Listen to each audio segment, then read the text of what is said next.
What's up, guys? Welcome back to another tier list video. Today we're going to be looking over mid lane, and today I'm going to do something a little bit different. I'm not going to go over past B tier, and the reason why is because I'm usually really confident in S through B tier, and then once it gets after that, I just don't really care about who, because at that point it's just about who's worse than the other person rather than who's good. Like, why do I really care about like Victor versus, I don't know, Galio or something like that? It just doesn't seem very productive. So I don't know if you guys like this or not. If I don't mention your champion that you play, I'm sorry. You can comment in the description or something and I'll give my explanation.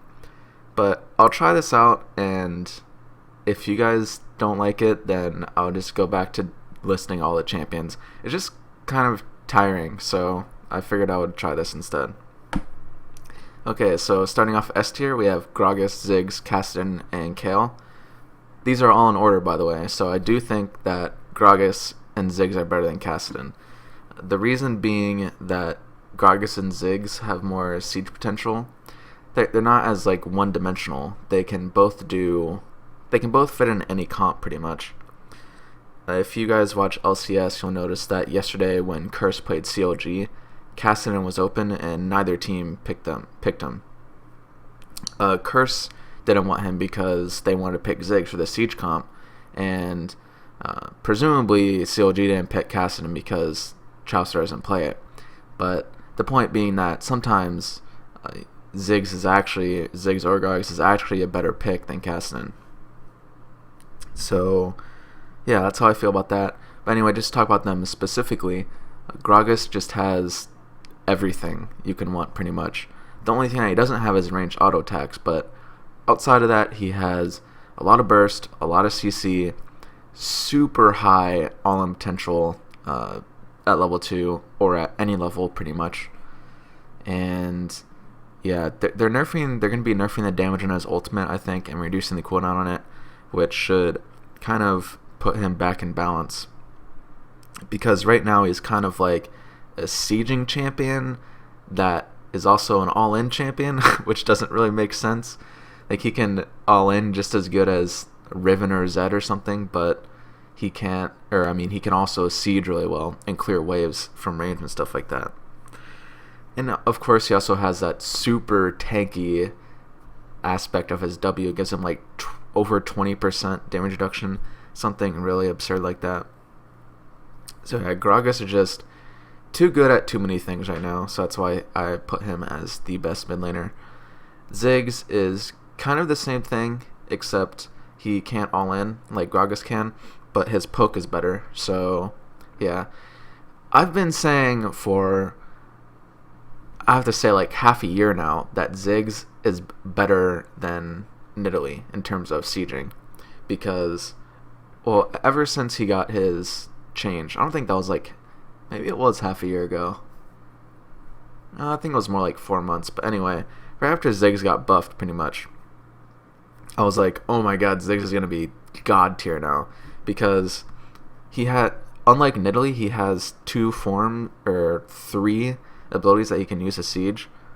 So he can lay out his traps, which have a, is it the traps have 100% uptime, or is it W? I think it's his traps have 100% uptime at 40% CDR. So yeah, that's ridiculous, meaning you can pretty much block off one area of entrance permanently, and then you also have your W to zone another area. And then obviously his Q is I think it's a 1.6 second cooldown when he has 40% CDR, which is just absurd. And yeah, he can clear waves really fast, and if he hits a bomb, then he can throw out his ultimate and chunk that person down to like 10%. So yeah, it's just kind of silly. I don't know what they really need to change about him to put him back into balance, but I think his ultimate does too much damage. I think that's part of it, and they probably need to adjust the cooldowns on his abilities. The blue buff nerf to 10% CDR did kind of hurt him a little bit, because it's not very easy to get 40% CDR anymore. But yeah, I think he's still way too strong. Anyway, moving on to Kassadin. What do I even need to say about this guy? You guys already know. You guys play solo queue. Everyone knows how broken Kassadin is. Yeah, I would say he's probably the most broken champion in solo queue. But since this is kind of like a solo queue / competitive tier list, I put him below Gragas and Ziggs. But in solo queue, he's probably the most broken, and definitely because it's hard to control him. Like you can't really control Gragas and Ziggs either, but you can try at least. With Kassadin, it doesn't really matter. He can be 0-10 and then get 3 kills and then just snowball in solo queue. So that is really hard to deal with. He can be beaten with like a siege comp or something, but again, that's just not likely to happen in solo queue. Basically, his force pulse just does too much damage. Or not too much damage, but it has like too many good qualities about it. It slows for a ridiculous amount. It's like 60% slow. And it lasts for like 3 seconds, and the cooldown on his force pulse is only 6 seconds. So you can slow someone for like 75% uptime if you have 40% CDR. Or yeah. So he has that, and then also the cooldown is too low, and I think the damage is fine, but just the slow in combination with the duration of the slow and the cooldown is just kind of ridiculous. And yeah, I think there are Kassadin nerfs coming in to like buff his W and nerf his other abilities and make it more rewarding to hit people with your ultimate or something like that. I don't know what the hell they're doing, but he is getting a change, I'm pretty sure. Okay, moving on to Kayle. Kayle is just really ridiculous late game. Pretty much impossible to deal with, actually. She has probably the best scaling in the game right now, I would say. Just because her auto attacks scale off of AP, so because of that, she's kind of has infinite scaling in a way. It's a really dumb way to say it, but you get what I mean. Like, as long as she keeps auto attacking, she's going to keep doing damage based off of her ability power, more than someone like that just has a spell sword mastery, whatever the hell it's called. Plus her burst from her Q auto attack Lichbane is just ridiculous, and obviously her ultimate is just a flat out counter to a lot of assassin champions. So yeah, Kayle is really strong. She's really susceptible to getting dove, but with her ultimate, she can usually survive and then just one-shot someone back anyway. So it's not really... At worst, it ends up being like a 1-for-1 if she gets dove. So it's not really that bad. Moving on to A tier, we have Yasuo up first. And I'm kind of... I don't know. I was hesitant to put him first in A tier because in competitive play, we've seen him do so inconsistent. And like I always say, consistency is a huge part of a tier list. But I think that's more of a matter of teams not playing around Yasuo, like building a team comp that actually benefits Yasuo, or just the players not being very good at him yet. Because he is still a new champion and he is very difficult to play. But as we saw Chaucer play him yesterday, his potential is extremely high. And because of that, I think he's only going to get better in the eyes of viewers. So, yeah, I'm confident putting him in A tier, even if it doesn't, or putting him first, because even if it doesn't seem like he's that great right now, I think he'll only get better and better as time goes on, because people get more used to playing him. And people will kind of be more confident playing champions around him, pretty much. Like we saw Lulu Shyvana combo yesterday, and it was able to just one-shot a carry-on curse, no matter what. Nothing they can do about it, because even if they Janna ult the Shyvana, they get the Lulu knock-up from the ult, which is exactly what happened in the team fight at bottom, which if you don't watch LCS, and then you probably have no idea what I'm talking about. But basically, if you get a knock up on one of their carries and they're going to die from Yasuo, there's not really much you can do. Just because he has so much effective health from his ultimate, since it automatically grants a shield out, and the damage is just too high for anyone to survive.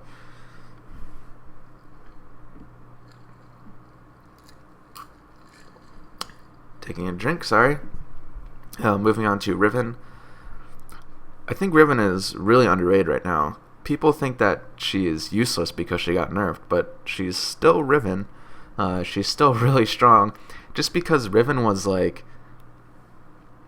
arguably the most broken mid laner in the game before and she got nerfed doesn't mean she's trash now. It just means that she's slightly less good. And it's not even like the nerfs are that massive. Like, I don't... The thing is, like, yeah, her damage got nerfed, but when you think about it, when you all-in on Riven before, you overkilled people by, like, half their health bar. So, getting a little bit of damage nerf is just like, okay, whatever, I'm still going to kill you. As we saw again in LCS yesterday, Bjergsen playing against Mancloud, it doesn't matter. Riven will still kill you in an all-in, and she still has all of her mobility.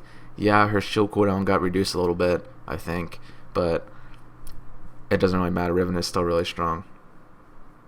And on that same token, Zed is kind of similar to Riven. He got nerfed also quite a while back. Excuse me. Zed got nerfed quite a while back, but I actually don't even... It was a nerf, but it wasn't really that big of a nerf. It was just a playstyle change. I think it just took people time to adapt. People kept asking me why I kept saying that Zed was a good champion, and I would always tell them, like, I just don't think people are used to playing him yet. I still think he's good, and now that we finally see people adapting to him, like Bjergsen and Kha'zix, I think he's gonna be more popular again. Because I honestly don't think the nerfs are that bad, and contrary to champions like Fizz or other assassins that all-in, his all-in isn't really an all-in anymore because he can get out immediately. So he's a really safe assassin, which is it's really important in this meta because assassins aren't really that strong currently, but if you have an assassin that can get in and get out immediately, then it works really well. As you can see, like LeBlanc, Zed, Yasuo can all pretty much do that, and Zed and Riven can do that pretty well also. So yeah, and also to talk about Riven and Zed at the same time, they both have a lot of split push potential, and the reason why I put Riven ahead of Zed is because I think Riven has a bit more split push potential than Zed. Obviously, they're both amazing at it. Arguably, two of the best. I would say two of the best in the entire game. Jax does beat both of them in a split push, but late game. But Riven and Zed are definitely two of the best. I just think Riven is a slight bit better, just because she can get away easier, and I think she can handle more champions, and she's not countered by Hourglass. Moving on to Nidalee. I think Nidalee is just a really safe Siege champion, and she has pretty good lane matchups, and her roam potential is really good, her Siege is really strong, also has a heal. One of the few champions in the game that still actually has a good heal, or one of the few champions in the game that still played that has a heal. Like, we don't really see Sona play, we don't really see Alistar, don't really see Soraka, who are some other healing champions. I can't even think of any, because I don't think there really are any that are played anymore. So yeah, Nidalee is one of the few healing champions left in the game that's still popular, or still effective in the current meta. So she's really good for sieging. And yeah, I think Nidalee Spears will just always be strong until they get nerfed, which they did kinda get nerfed. They didn't really get nerfed, they just got changed. But until the damage gets nerfed in those spears, I think Nidalee is going to continue being strong forever. LeBlanc is, again, as I was talking about with Zed, just a really safe assassin. She can all in without actually going all in. She can W in, put off her burst, and then get out immediately. And that is just really hard to deal with as a carry. And when she's also really good for sieging, because say you're sieging an inhibitor or inhibitor tower, she can W over the wall, use your spells on the tank, take the tank down to like 40% HP, and then just get out, and the tank has to back, and then from that you can just get autos on the tower without being afraid of the enemy team engaging on you. Or if you're sieging like an inner tower or something, then you can just go behind the tower, W in, kill their carry, W out, and then boom, you get the turret. So yeah, LeBlanc is really good for sieging. Excuse me. Moving on to Orianna. We don't see that much Orianna anymore because she has no escape, which makes her really susceptible to Annie and Leona. But I still think that Orianna is really strong in certain team comps, and yeah, I mean, I think she can perform on the level of Gragas and Ziggs in certain team comps. I just don't think she's as versatile as Gragas and Ziggs. So yeah, while she may be able to be as good as them, she's just not as good in as many situations, which is why I put her at the bottom of A tier. But if she's able to get in a team comp, or get against a team comp that actually suits her well, then she can work wonders. I mean, a good Orianna Shockwave can literally win games. We've seen it in OGN from Ryu and Faker and Gank by Mom, whoever else. We've seen ridiculous Orianna Shockwaves that just win the game. So yeah, it's just a game-changing ability that can do really well, especially with the new surge of like Kha'Zix jungle coming up, or Wukong, stuff like that. You can combo it really well, and that's one of the things that I've been criticizing about Kha'Zix jungle, is people aren't running stuff like Orianna with it, because Orianna just works so well with Kha'Zix, takes everyone low, and then Kha'Zix can go in for the resets. And speaking of Kha'Zix, we'll talk about him next. And I know a lot of people... Oh, I should also say that these tiers are very close. It was pretty hard for me to sort these out, because I think all these champions are really close in power level. Aside from maybe like Karthus and Ziggs, I think, yeah, they're all really close. So yeah, I just want to get that out of the way. But anyway, Kha'Zix, I don't really know what to think about him, because I personally think that he's a really strong champion, but we haven't seen results on anyone really besides Kha'Zix. So, I guess we saw High play it versus Fnatic at Battle Atlantic, but I mean, you could argue that Fnatic was in pretty poor shape at that tournament, so I don't know if you can really read too much into that. But like, Kha'Zix is one of the only Kha'Zix players that we've seen in current times do extremely well, and Kha'Zix is like the Kha'Zix master. It's kind of like arguing for Nidalee mid being strong because Bishu can do well with it. That's why I didn't use that as a comparison, because it's just not... It's not a good argument to say that one person can do well on it, so it's a good champion. So yeah, I don't really know what to think about Kha'Zix, because when I watch Kha'Zix play him, I'm just like, holy shit, this champion is overpowered. But then other people play him and it's like, he kind of flops.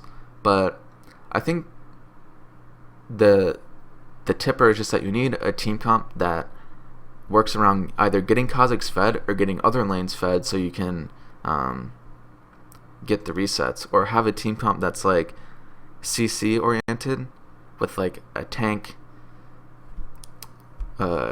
jungle and a tank top to kind of get in and do sustained damage, and then let Kha'Zix get the reset or something like that.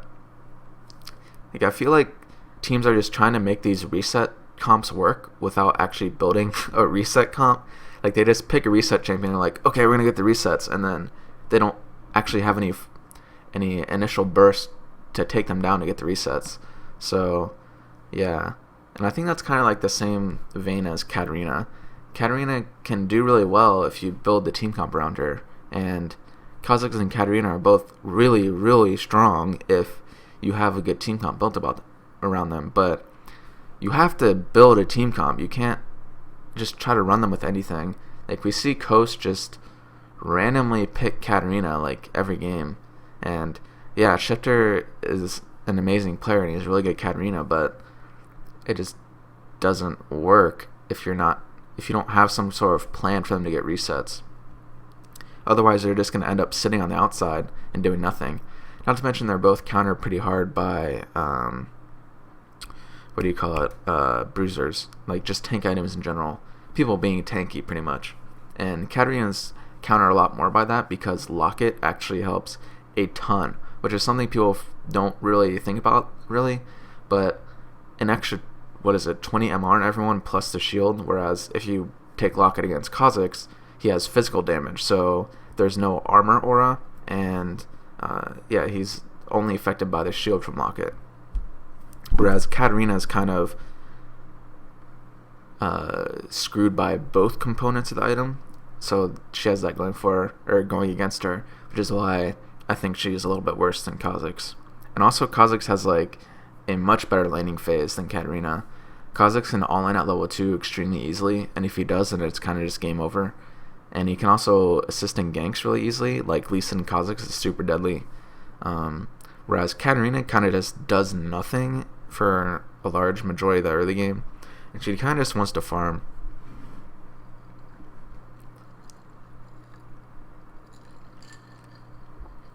Sorry, taking a drink. Moving on to Ahri. I think Ahri is really underrated right now. No one is playing her at all for some reason, which is kind of interesting because I think Shifter is arguably the best Ahri in North America, and he just decides to not play her. ManCloud is also a really good Ahri. Shifter was playing it. He played it in, I want to say, like 3 games to get into the LCS, in the LCS qualifiers, but I guess he just doesn't play it anymore. I'm not really sure. Like, nothing happened to Ahri or made her worse. She's similar to the other assassins in the sense that you can go in, kill someone, and get out immediately. So not really sure why we're not seeing her played anymore. She also has wave clear, which is really good against siege. She can fish for charms, which makes her a really good sieging champion. Yeah, I'm not really sure why she's not played anymore. If you guys remember, like, the highlight reel of Faker landing like charm after charm after charm and against OMG in the group stage of Worlds, and then they just got 3 towers middle and the inhibitor off of it. That's what I mean by she's a good siege champion, because if you're able to fish for charm and then hit someone, it basically means you get the tower because you just kill them. So yeah, not really sure why she's not playing anymore, but I think she's still good. Definitely on par with the other champions here. Moving on to Syndra. I would put Syndra higher, but she doesn't have an escape, which is the only reason why she's this low. Because her laning phase is pretty ridiculous, her kill potential is ridiculous, but she still gets destroyed by Leona and Annie, unfortunately. On my challenger team, I played with probably the most played Syndra player. That's a terrible way of saying it. The player with the most Syndra games in North America, probably.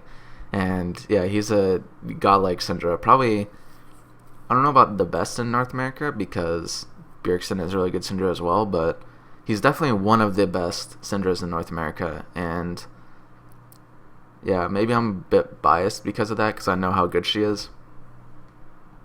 But I think she's a really difficult champion to play. And yeah, she's just really hard, but if you can actually master her, then she's really strong. She actually like counters champions like Gragas, because good Syndra players will be able to throw down their Q and then E right as Gragas body slams, and then Gragas is screwed because he can't get in.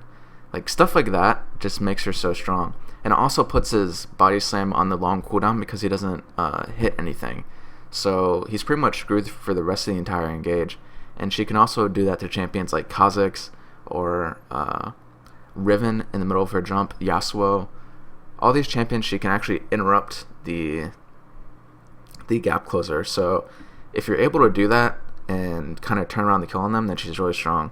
But again, she just gets dumped on by Leona and Annie because she has no escape. Like, whenever I see Syndra on the other team, I'm just like, okay, I'm playing Leona. Because I know late game, I'll just ult her and then she'll die. Because there's not really much she can do. That being said, if she's already far ahead, then it doesn't really matter anyway. We've gone to Karthus. Maybe another underrated champion. Yeah, I think one of the reasons why he's strong right now is because he has a good laning phase against Kayle.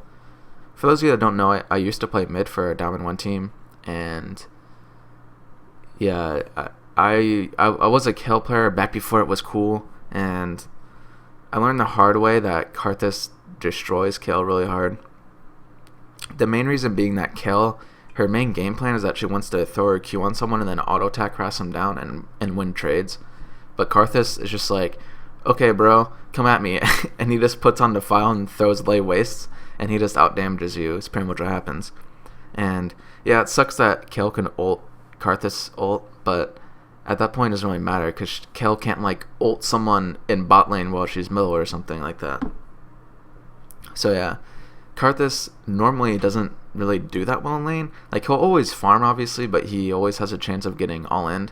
But against Kayle, he can just farm and actually beat her in lane and maybe even get kills on her. So yeah, Karthus is really good right now. Well, not really good, but he's good. Really good against Kayle, I should say. And yeah, I think for that reason alone, he deserves to be on this tier list, just because of how strong Kayle is right now.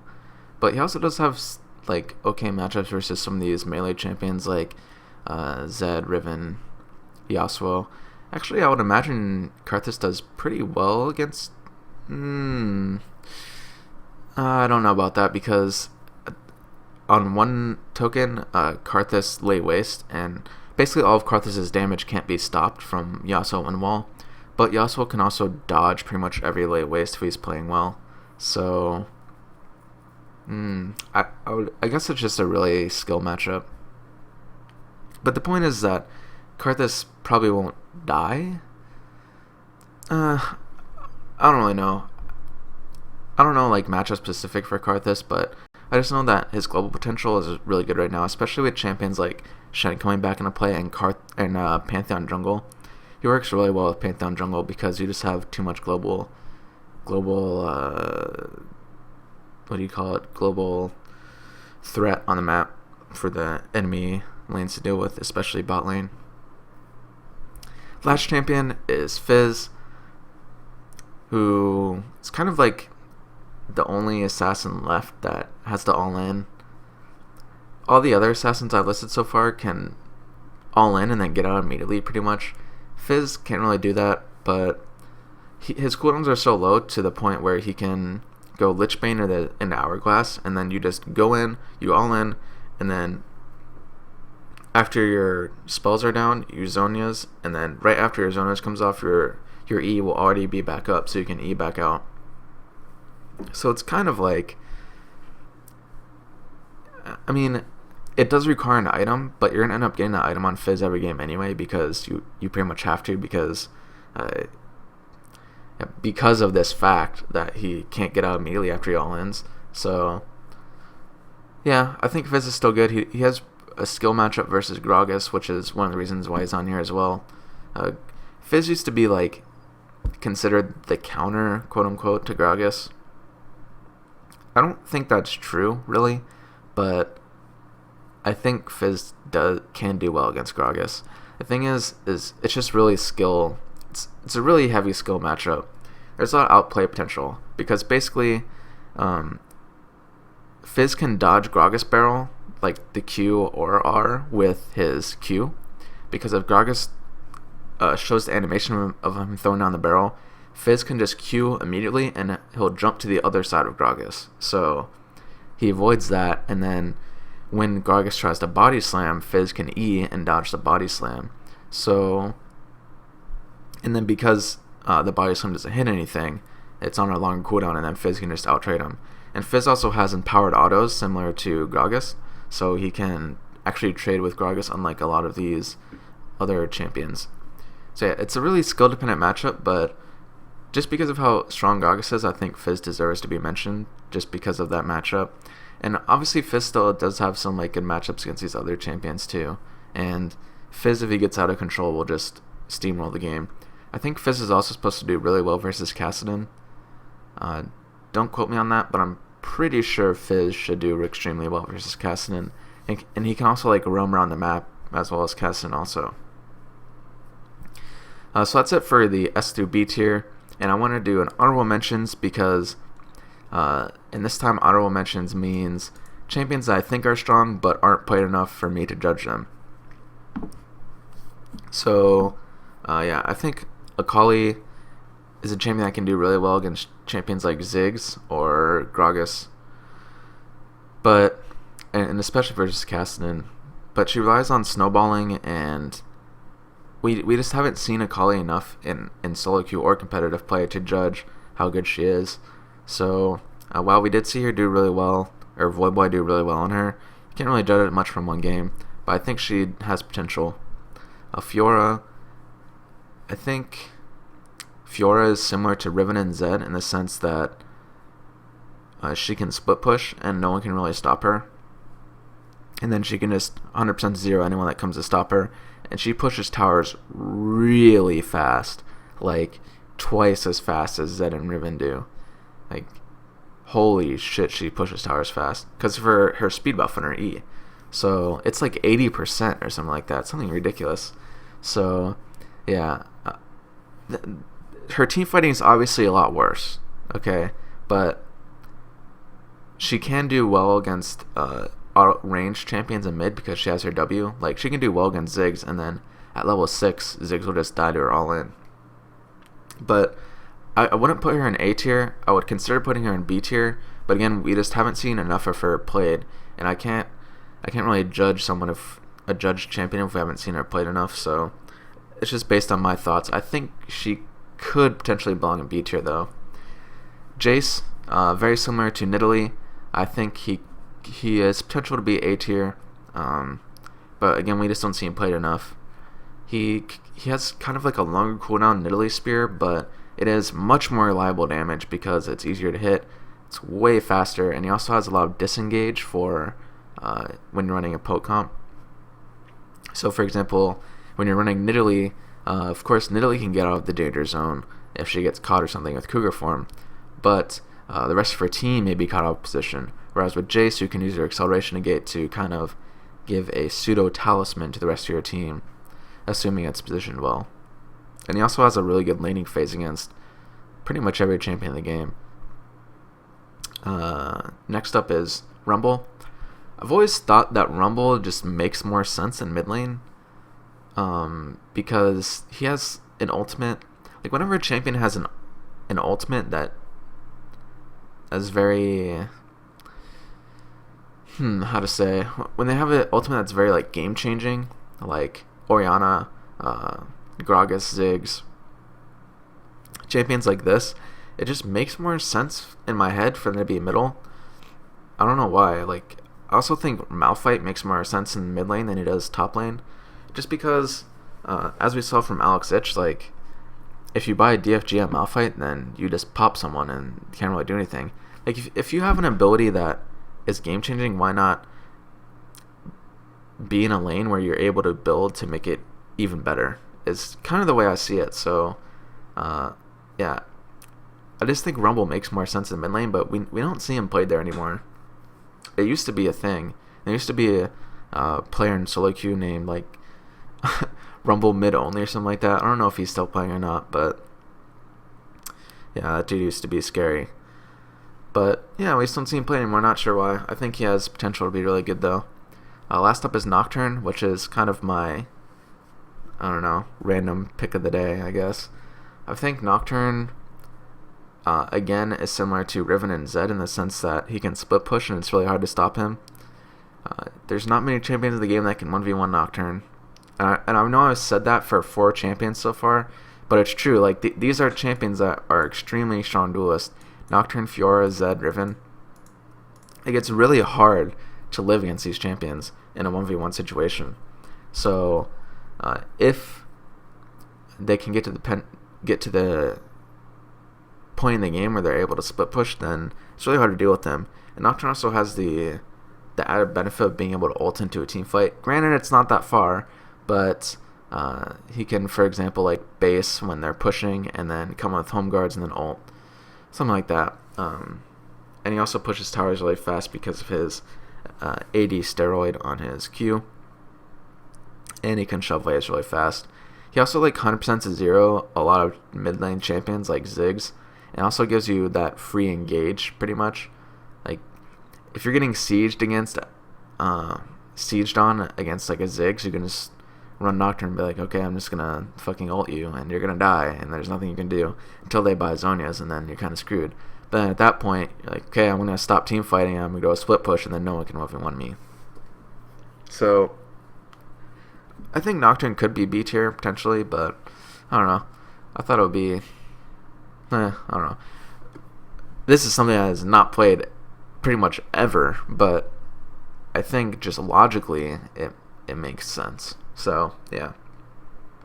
Anyway, that's it for this. Wonder how long this was. 36 G's.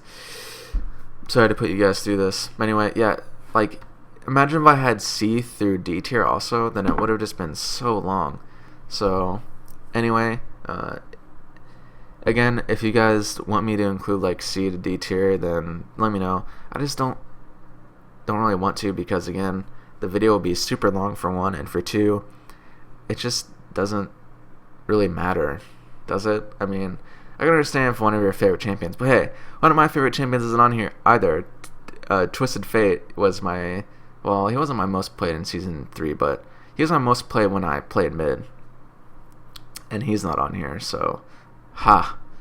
I also didn't put Jarvan on here, who is my other mid lane champion, but, or another one of my mid lane champions. But anyway, the point is I just don't really see the point in putting them on here when I'm arguing who's worse rather than who's better, because at that point, who cares, right? Like, for all I care, Galio and Poppy mid and shit like that can all be on the same tier.